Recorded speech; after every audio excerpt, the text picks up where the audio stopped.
തൃശൂർ പൂരത്തിന് മുൻപേ വന്ന ദുരന്തമാണിത്. മുണ്ടത്തിക്കോട് തിരുവമ്പാടിയുടെ വെടിക്കെട്ട് പുരകൾ കത്തിയമരുകയാണ്. 3:20 തുടങ്ങിയ സ്ഫോടനത്തിൽ വെടിക്കെട്ട് സാമഗ്രികൾ പൂർണ്ണമായിട്ടും കത്തിത്തീർന്നിട്ടില്ല. ഇതുവരെ 13 മരണമാണ് സ്ഥിരീകരിച്ചിട്ടുള്ളത്. ദുരന്തഭൂമിയിൽ രക്ഷാപ്രവർത്തകർ എത്തിയിട്ടുണ്ട്. അവർക്ക് ദുരന്തഭൂമിയിൽ പ്രവേശിക്കുവാൻ കഴിഞ്ഞു. ഏറെ നേരം കാത്തു നിൽക്കേണ്ടി വന്നിരുന്നു. വെടിക്കെട്ട് സാമഗ്രികൾ പൂർണ്ണമായും കത്തിത്തീർന്നിരുന്നില്ല. ഫയർഫോഴ്സിനും രക്ഷാപ്രവർത്തനം ഏകോപിപ്പിക്കുന്നതിന് പരിമിതികൾ ഉണ്ടായിരുന്നു. തുടർച്ചയായിട്ട് പടക്കങ്ങൾ പൊട്ടിക്കൊണ്ടേയിരിക്കുകയായിരുന്നു. 25 പേരെ ആശുപത്രിയിൽ എത്തിച്ചിരുന്നു. ഇപ്പോൾ സ്ഥിരീകരിച്ചിരിക്കുന്നത് 13 മരണമാണ്.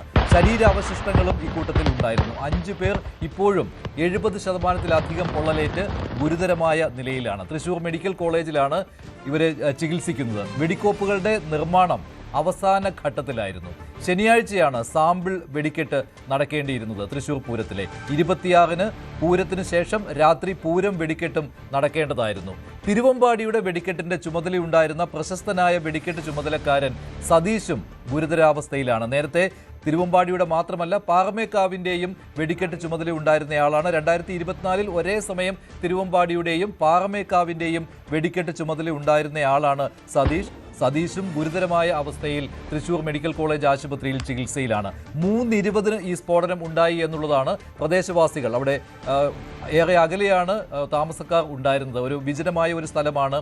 പാടത്തിന് സമീപത്തുള്ള പറമ്പിലാണ് വെടിക്കെട്ട് പുരകൾ ഉണ്ടായിരുന്നത്. 12 വെടിക്കെട്ട് പുരകളാണ് ഉണ്ടായിരുന്നത്. എല്ലാ വെടിക്കെട്ട് പുരകൾക്കും തീ പിടിച്ചു എന്നുള്ളതാണ്. വെടിക്കോപ്പുകൾ നിറയ്ക്കുന്നത് അവസാന ഘട്ടത്തിലായിരുന്നു. തിരികൾ ഉണക്കുവാൻ ഇട്ടിരിക്കുകയായിരുന്നു.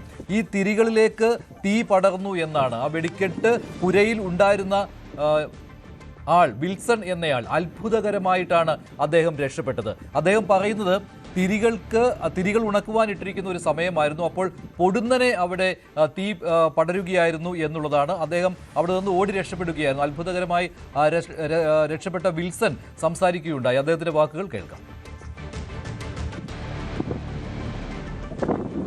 3 ഷെഡ് അത് 3 അപ്പുറത്ത് വേറെ ഉണ്ടോ? പിന്നെ ഒരു ഷെഡ് ആ പാടത്തിന്റെ അറ്റത്ത് ഉണ്ട്. അത് അവിടെ ഉണ്ടോ ഇല്ലെന്ന് അറിയില്ല. അതിൽ കുറച്ച് മരുന്നുകൾ സ്റ്റോക്ക് ഉണ്ട്. അത് എനിക്കറിയില്ല. 2:40 ഉള്ളില് പെട്ടെന്നുള്ള ചൂടുകൊണ്ട് ആയിരിക്കണം ഈ ഞാൻ നിൽക്കുന്നിടത്ത് തിരി കെട്ടിയിട്ടുണ്ടാവും. ചൂടേ കാരണം ഞാൻ തിരി എടുത്തിടുക. ഇങ്ങനെ ഒരു ട്രിപ്പ് മറിച്ചിട്ട് കഴിഞ്ഞാൽ തിരി പെട്ടെന്ന് ഉണങ്ങും. അപ്പോഴാണ് പെട്ടെന്ന് ഒരു 5 മീറ്റർ അകലെ എന്നൊരടി ഇതെന്തേ നമുക്ക് ഞാൻ മറിയുമ്പോഴേക്കും ഞാൻ ഇട്ട തിരിയൊക്കെ കത്തി. പിന്നെ എനിക്ക് മനസ്സിലായി ചലിച്ചു. ഞാൻ ഓടുമ്പോഴേക്കും ഈ ഇവിടെ നറുവ് ഷെഡ് പൊട്ടി. അപ്പോഴേക്കും ഇവിടെ പൊട്ടി ഈ നറുവ് ഷെഡ്. അങ്ങനെ 2 കണ്ടും മറിയുമ്പോഴേക്കും സ്റ്റോറും പൊട്ടി. പിന്നെ ഞാൻ നിന്നില്ല. ഞാൻ പറഞ്ഞില്ല. പിന്നെ ഞാൻ തിരിച്ച് പെണ്ണുങ്ങളെ അടുത്തേക്ക് തന്നെ എടുത്തു ഓടി. മലയാളികളല്ലാതെ ഇല്ലില്ല, ഒക്കെ നമ്മൾ മലയാളികളാണ്. വേറെ പുറമെന്ന് അങ്ങനെയൊന്നുമില്ല. ഏറ്റവും വലിയ ഒരു വിഷമം എന്താ വെച്ചാൽ നമ്മൾ ഉപയോഗിക്കാൻ പറ്റാത്ത ഒരു കെമിക്കലും മറ്റേ നിയമത്തിന് വിരുദ്ധമായിട്ടില്ല. അപ്പോൾ 99% ഈ തീ പോലുള്ള വേര് ചൂടായിട്ട് ഈ തീ അല്ലെങ്കിൽ കടുമരുന്ന് തീ ഓൾറെഡി വെയിറ്റില്ലല്ലോ. തൃശ്ശൂർ പൂരത്തിനുള്ള എല്ലാ സാമഗ്രികളും ആ സാധനങ്ങളാണ് എല്ലാം. സാമ്പിളിന് എല്ലാ സാധനങ്ങളും പൊതിഞ്ഞ് യാതൊരു കുഴപ്പമില്ല. ഇനി നാളെ വൈകുന്നേരം ആകുമ്പോൾ സാമ്പിളിൻ്റെ ലോഡ് ചെയ്യാം. ഒരു വെപ്പറോളം അതിലേക്കുള്ള സാമഗ്രികളെല്ലാം ഇപ്പോൾ എല്ലാ കാര്യം ഒരു വെപ്പറോളല്ലാതെ വളരെ ഭംഗിയായിട്ട് ചെയ്തു. പക്ഷെ അതെല്ലാം ഇപ്പോൾ വെടിക്കെട്ടിൽ പോയി എന്നല്ലേ? എല്ലാം പോയി. ഇത് എന്താവും കാരണം തോന്നുന്നത്? കാരണം 99% ഈ കളത്തിൽ തിരിയാണ് ഞാൻ നിൽക്കുന്നിടത്ത് കത്തിയത്. ഒന്നിങ്ങനെ ചൂടിന് ലെൻസ് പോലെ ഇതുമ്പോൾ ചെന്ന് അടിച്ചിട്ടാവണം.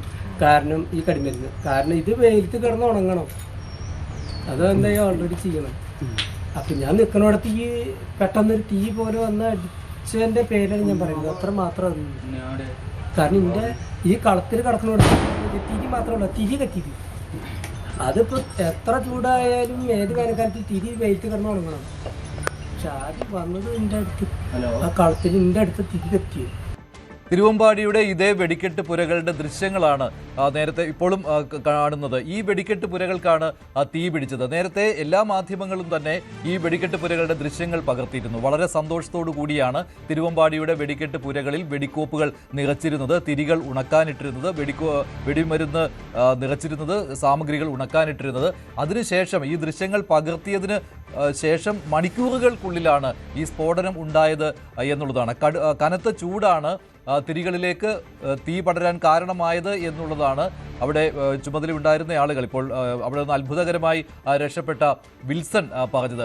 ഈ വെടിക്കെട്ട് പുരകളുടെ ചുമതലയുണ്ടായിരുന്ന സതീഷ് ഗുരുതരമായ അവസ്ഥയിൽ ഇപ്പോഴും തൃശൂർ മെഡിക്കൽ കോളേജ് ആശുപത്രിയിൽ ചികിത്സയിലാണ്. ഏറെ നേരം രക്ഷാപ്രവർത്തകർക്ക് ഈ വെടിക്കെട്ട് പുരകളുടെ സമീപത്തേക്ക് എത്തുവാൻ പറ്റിയിരുന്നില്ല. അല്പസമയം മുമ്പാണ് അവർക്ക് കത്തി അമർന്ന വെടിക്കെട്ട് പുരകളിലേക്ക് കടക്കാൻ കഴിഞ്ഞത്. കാരണം പടക്കങ്ങൾ പൊട്ടിക്കൊണ്ടേയിരിക്കുകയായിരുന്നു. അതിനാൽ തന്നെ രക്ഷാപ്രവർത്തനം വളരെ വളരെ സാവധാനമാണ് നടന്നത്. അഗ്നിശമന സേനയുടെ റോബോട്ടുകൾ എറണാകുളത്ത് നിന്ന് തിരിച്ചിട്ടുണ്ട് തൃശ്ശൂരിലേക്ക്. അല്പസമയത്തിനകം ഈ സ്ഥലത്ത് എത്തും, ഈ വെടിക്കെട്ട് പുരകൾക്ക് സമീപം എത്തും. അപ്പോൾ കുറെ കൂടി രക്ഷാപ്രവർത്തനം ഏകോപിപ്പിക്കുവാൻ കഴിയും എന്നുള്ള പ്രതീക്ഷ നേരത്തെ ഫയർഫോഴ്സ് മേധാവി നിതിൻ അഗർവാൾ പങ്കുവച്ചിരുന്നു. സാധ്യമായ കാര്യങ്ങൾ എല്ലാം ചെയ്യുന്നുണ്ട് എന്ന് ഫയർഫോഴ്സ് മേധാവി പറഞ്ഞു. ജില്ലാ കളക്ടർ സ്ഥലത്തെത്തിയിട്ടുണ്ട്. മജിസ്റ്റീരിയൽ അന്വേഷണത്തിനായിട്ടുള്ള ഉത്തരവും ഇട്ടിട്ടുണ്ട്. അതിനുശേഷമായിരിക്കും എന്താണ് ഇതിന് കാരണം എന്നതിനെക്കുറിച്ചുള്ള ഒരു പ്രാഥമിക വിലയിരുത്തൽ ഉണ്ടാവുകയുള്ളൂ. ഇന്ന് രാത്രിയും രക്ഷാപ്രവർത്തനം നടത്തേണ്ടതുണ്ട്. ഒരു പ്രധാനപ്പെട്ട കാര്യം എന്ന് പറയുന്നത് ഈ വെടിക്കെട്ട് പുരകൾ കത്തി നശിച്ചു, അതിനുള്ളിൽ ഇനി മനുഷ്യ ശരീരങ്ങൾ ഉണ്ടോ എന്നുള്ളതിലുള്ള തിരച്ചിലാണ് നടക്കുന്നത്. 40 പേരെങ്കിലും ഉണ്ടായിരുന്നു വെടിക്കെട്ട് പുരകളിൽ എന്നുള്ളതാണ് വിവരം. രക്ഷപ്പെട്ടെത്തിയവർ പറയുന്ന കാര്യമാണ്. 40 പേരെങ്കിലും ഉണ്ടായിരുന്നു. 40 പേർക്കുള്ള ഭക്ഷണം ഉച്ചയ്ക്ക് വെളിയിൽ നിന്ന് വരുത്തിയിരുന്നു. രാവിലെ മുതൽ തന്നെ പല ഘട്ടങ്ങളിലായിട്ട് ആളുകൾ അവിടെ ഉള്ളവർ വെടിക്കെട്ട് പുരകളിൽ ജോലി ചെയ്യുകയായിരുന്നു. അവസാന ഘട്ടത്തിലായിരുന്നു, വെടിക്കോപ്പ് നിർമ്മാണത്തിന്റെ അവസാന ഘട്ടമായിരുന്നു. ശനിയാഴ്ചയാണ് സാമ്പിൾ വെടിക്കെട്ട് നടക്കേണ്ടിയിരുന്നത്. തൃശൂർ പൂരത്തിന്റെ വെടിക്കെട്ട് ഞായറാഴ്ചയുമാണ് നടക്കേണ്ടിയിരുന്നത്. ഈ 2 വെടിക്കെട്ടിനുമുള്ള വെടിക്കോപ്പ് സാമഗ്രികൾ നിറയ്ക്കുന്ന ജോലികൾ പുരോഗമിച്ചുകൊണ്ടിരിക്കുന്ന സമയമായിരുന്നു. അവസാന ഘട്ടത്തിലായിരുന്നു. നേരത്തെ വിൽസനും അക്കാര്യം പറയുകയുണ്ടായി. സാമ്പിൾ വെടിക്കെട്ടിനുള്ളവ മാത്രമല്ല, തൃശൂർ പൂരം വെടിക്കെട്ടിനുള്ള സാമഗ്രികളും ഇക്കൂട്ടത്തിൽ ഉണ്ടായിരുന്നു.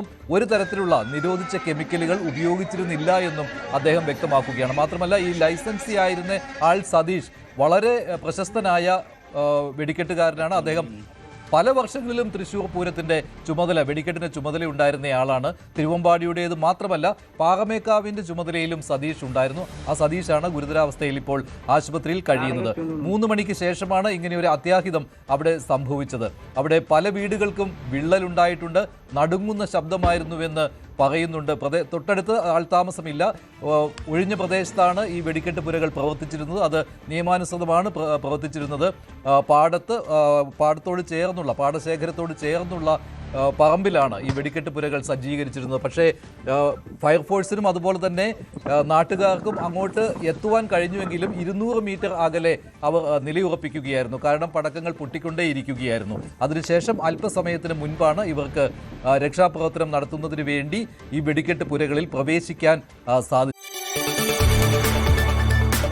കൂടുതൽ വാർത്തകൾക്ക് news 18 Keralam YouTube channel subscribe ചെയ്യുക.